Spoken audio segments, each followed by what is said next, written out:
Hi, I'm Emil Dendalk. I'm sort of the chief in charge here at the Toren, and we're talking this morning just about the focus in the vineyard, and we're busy harvesting Merlot at the moment, and you will see a lot of grapes lying on the ground from various stages of preparing this vineyard for harvest.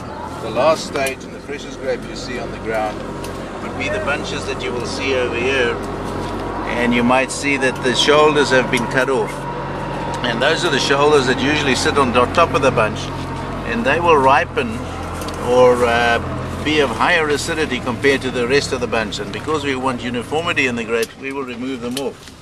So you'll see in the other bunches going further down, it's been cut there, it's been cut there, it's been cut there. And so we can go through all the bunches where the shoulders have been removed. Good morning, I'm Ernest Manuel, the viticulturist here at the Toren. This is Thursday morning, 6:30 in the morning. We just started about 6 o'clock this morning harvesting. This is the first block we're actually doing, it's Merlot. This Merlot goes into Z, and it's quite nice and fresh, and we're almost halfway done. Due to the fact that we only harvest till around about 9 o'clock in the mornings, we want a fresh berry coming into the cellar. I measured the temperatures of these berries this morning, they were about 15 degrees. And we would like to maintain that temperature throughout the cellar and throughout the whole sorting process at the cellar as well. What it boils down to is, prior to us coming into this block, there was a lot of work done to get to this quality harvest we do have. And this is actually a nice part. My job is done, and now the cellar must take over. But a lot of effort goes into the quality aspect of these vineyards. According to the different graphs, we have to maintain a certain time of creating a good harvest with a phenolic ripe harvest. So what we basically do is we'll come over with the aeroplane prior to this harvest, and what we'll do is we'll demarcate different spots in this blocks where there might be difference in the growth, and according to that we will harvest. We'll actually come in GPS those and demarcate them, and then we'll harvest all these little pieces separately.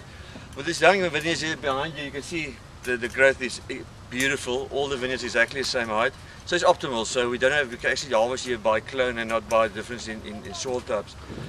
The magic behind the complexity in our wines is the fact that each vineyard, each cultivar needs a certain time to ripen.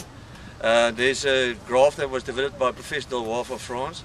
He's now at the University of Stellenbosch, and I used his method of measuring the sugar loading in the berries. And according to that, with irrigation management, I can let these berries ripen until the optimal time. And because you need, for the Merlot, you need at least 14 days after it reaches 21 bricks up until 25 bricks. That's to get a phenolically ripe berry. What we also do is we analyze our berries with the glory method. That's to analyze the phenolic ripeness of the berries. You will never ever find any green tannins in our berries due to the fact that we have optimal ripe berries, and that's why I have such a big bodied wine.